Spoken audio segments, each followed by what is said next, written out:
Bueno, al final de la clase anterior nos referíamos a las ideas de Javier Echeverría, quien plantea entonces que seguimos teniendo nuestro cuerpo, o sea, seguimos viviendo en la naturaleza, seguimos viviendo en las ciudades, pero también vivimos en un nuevo entorno hoy en día, que es ese tercer entorno que es la telépolis y que es todo lo que hacemos en la virtualidad.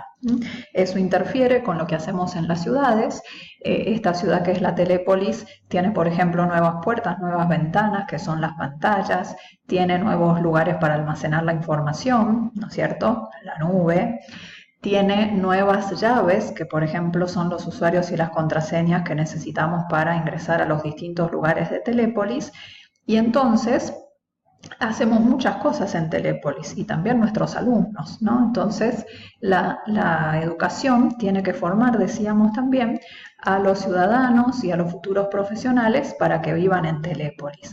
Y con esto ya estamos hablando de nuevos desafíos que se le presentan a la educación en estos tiempos, ¿no es cierto? Podemos pensar en el sistema educativo que tiene que adecuarse al siglo XXI. Las universidades en realidad existen desde la Edad Media, desde mucho antes, ¿no es cierto? Pero, por ejemplo, la institución escuela es un invento del siglo XIX, ¿no? Y fíjense que tanto la escuela y también la universidad están conformadas de una manera bastante parecida, ¿no es cierto?, con asignaturas separadas, con un docente que está al frente de los alumnos, con el conocimiento que se divide en materias, con textos elaborados para tal fin, como que el material impreso sigue siendo también la base en nuestra educación, pero como ya sabemos, hoy en día existen otras realidades que plantean nuevos retos y que dan también, presentan nuevos desafíos a la educación, ¿no? Por ejemplo, hablábamos hace un ratito de la flexibilidad. Nos vamos quedando desajustados, ¿no es cierto? Porque el conocimiento avanza, porque tenemos que actualizarnos permanentemente, como lo están haciendo ustedes. El título base no alcanza, tenemos que seguir formándonos. Entonces, hoy en día un desafío educativo es la necesidad de aprender durante toda la vida y formar a nuestros alumnos con esta conciencia, ¿no es cierto? Van a tener que aprender siempre. Bueno, ¿qué problemática se va generando? La problemática del analfabetismo tecnológico. Fíjense que hoy en día para movernos en el mundo no basta con saber leer, escribir y contar. Necesitamos manejar las tecnologías, necesitamos comprender los lenguajes audiovisuales para que los mismos no nos engañen. Necesitamos nuevos tipos de alfabetización, una alfabetización tecnológica o digital que todos los docentes debemos considerar. Tenemos que alfabetizarnos digitalmente para poder alfabetizar. Una gran problemática es la problemática de la saturación de la información. Hay tanta información que superabunda que algunos autores dicen que nosotros vivimos intoxicados de información, infoxicados, o que nos vamos volviendo infobesos, ¿no es cierto?, con toda esa información que vamos consumiendo.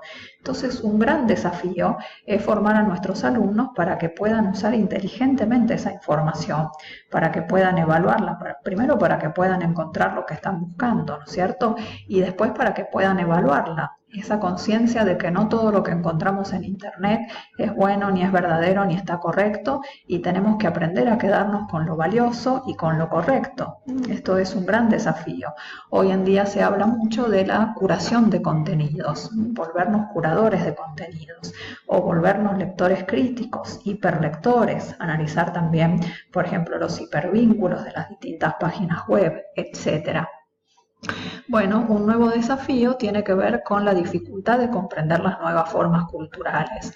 ¿A qué se refiere esto? Fíjense que durante muchísimo tiempo la forma de expresar la cultura y de transmitirla fue, hace muchísimo tiempo, la oralidad. Y cuando nació el lenguaje escrito, la escritura, basada primero en los pergaminos, pero después en los libros de texto, ¿no? Y entonces, ¿cómo es ese lenguaje propio de los libros de texto? Es un lenguaje lineal. Una página sigue a la otra, una oración a la otra. No tenemos que hacer un esfuerzo por componer, sino que es una lógica lineal. Y nosotros hemos sido educados de alguna manera en esa lógica lineal, ¿no es cierto? Pero ¿qué pasó? Después surgieron nuevos lenguajes, los lenguajes audiovisuales, ¿no?, que comunican de una forma totalmente diferente. Los lenguajes multimodales e hipertextuales, que son los propios de las TIC, ¿Qué quiere decir esto? Fíjense que cuando nosotros leemos una página web, por ejemplo, nos encontramos con textos, pero también nos encontramos con imágenes y con videos y con un audio, diferentes modos de expresión en el mismo lugar. Eso es el lenguaje multimodal. Y el lenguaje hipertextual, fíjense que nosotros leemos una página web y aparece una palabrita en azul que se llama un hipervínculo. Hago clic y voy a otro lugar, y hago clic y voy a otro, y después vuelvo y ya no sé dónde estoy. Estos son los lenguajes propios de las TIC, que nosotros tenemos que aprender a decodificar y que tenemos que poder expresarnos también en esos lenguajes y enseñarles esto a nuestros alumnos, ¿sí? Por eso el libro de texto sigue siendo importantísimo, pero ya no puede ser el único recurso que utilicemos, ¿no es cierto? Bueno, ¿qué otra problemática sucede? Que la escuela y la institución universitaria también se va quedando desajustada, ¿no? Ya no podemos formar a profesionales como para desempeñarse en una sociedad industrial o de tiempos de la segunda revolución industrial. Tenemos que prepararlos para desarrollarse y desempeñarse en una sociedad de la información. Y ustedes fíjense que las TIC también influyen en las formas de desempeñar las profesiones, ¿no? Y también por eso no pueden quedar afuera, ¿no? Y además toda la institución debería reformarse, ¿no? Para atender a estos desafíos. En eso estamos de acuerdo, pero entonces, ¿cómo debería ser la educación en el siglo XXI? Y acá cada uno puede ir armando sus hipótesis, ¿no? ¿Cómo debería ser la institución universitaria? Bueno, podemos decir algunas cosas, ¿no es cierto? Por ejemplo, tenemos que tener nuevos modelos didácticos que se centren en el alumno, ¿no? Porque el alumno es la base de todo. Ya no podemos concebir que el profesor es el único transmisor de los contenidos como si era en la educación tradicional, por ejemplo, ¿sí? ¿Por qué? Porque la información está en todos lados, superabunda, ¿no? Los alumnos se encuentran con ella en todos lados. Es verdad también que el profesor universitario sabe, ¿no es cierto?, un montón de cosas. Bueno, puede condensar esa información, pero más que ser el único transmisor, ¿no es cierto?, ¿qué va a ser el profesor universitario, ¿no? Y el profesor en general? Un guía, alguien que va a favorecer el aprendizaje de los alumnos, alguien que los va a ayudar a manejar toda esa información, alguien que les va a enseñar a aprender. Fíjense que vamos a hablar bastante de esto. Hay una autora que se llama Mariana Mayo, que ella dice que hay que reinventar las clases universitarias. Si ustedes se ponen a ver cómo fueron sus clases cuando fueron a la universidad, o por ahí las clases que nosotros damos como docentes universitarios, en general son clases expositivas, en donde nos sentamos, nos paramos al frente del aula y damos información todo el tiempo, exponemos. Ella dice esto como que no va más, ¿no es cierto? Porque justamente eso es lo que hay en otros lados. Hay un montón de videos en YouTube o los alumnos no filman y eso circula. Tenemos que usar esos encuentros presenciales para otra cosa, es decir, el rol del profesor debe cambiar. Vamos a hablar de todo esto también en los encuentros presenciales y de nuevas formas, ¿no es cierto? Pero lo cierto es que los roles de los agentes del proceso educativo deben ser diferentes, ¿no? Y el alumno ya no puede ser un recipiente pasivo que recibe todo, ¿no es cierto?, que es una cosa, bueno, vacía o que repita y nada más, sino que la idea es que se active, que salga en busca de su aprendizaje. Por supuesto, en esta nueva educación es necesario que haya nuevos espacios de aprendizaje, es decir, ya no la única posibilidad de aprender no son solamente las 4 paredes del aula. Esa aula se puede extender, se puede aumentar a través de otros medios, por ejemplo, a través de medios virtuales, porque gracias a la ubicuidad podemos aprender en otros lugares. Por supuesto que tiene que haber nuevas metodologías que atiendan a las nuevas subjetividades mediáticas, ¿no es cierto? Lo que decíamos antes, si nosotros nos ponemos a ver a nuestros alumnos jóvenes, vamos a ver cómo sus subjetividades son totalmente mediáticas y además son en conexión, ¿no? Como que todo el tiempo quieren estar conectados, pero además no quieren estar acá, a donde están ahora. Entonces, ¿cómo hacer para que quieran estar acá en esta presencialidad del aula, ¿no es cierto?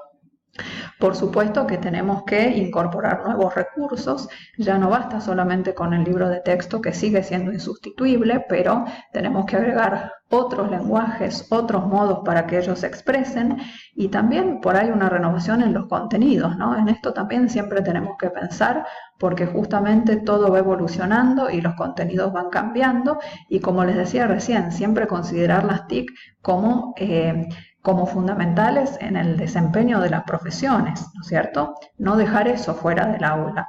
Y por supuesto generar en nuestros estudiantes la conciencia de que hoy en día hay que aprender a lo largo de toda la vida. Entonces, algunos factores que debería tener en cuenta la educación en el siglo XXI. Miren esta imagen, por ejemplo. Es una imagen que pertenece a libros medievales, a esos que se llamaban los libros miniados o los libros iluminados, y nos muestra una situación de una clase en una universidad en la Edad Media. Aquí el profesor está sentado en este banco que es la cátedra, fíjense que hasta es más grande que los alumnos, está elevado, es la única fuente del saber, la única fuente de la información. Los alumnos escuchan, seguramente repiten, pero aquí hay uno que se duerme, acá hay otros que están conversando, ¿no es cierto? Pero bueno, esto era como un modelo de la clase universitaria en la Edad Media.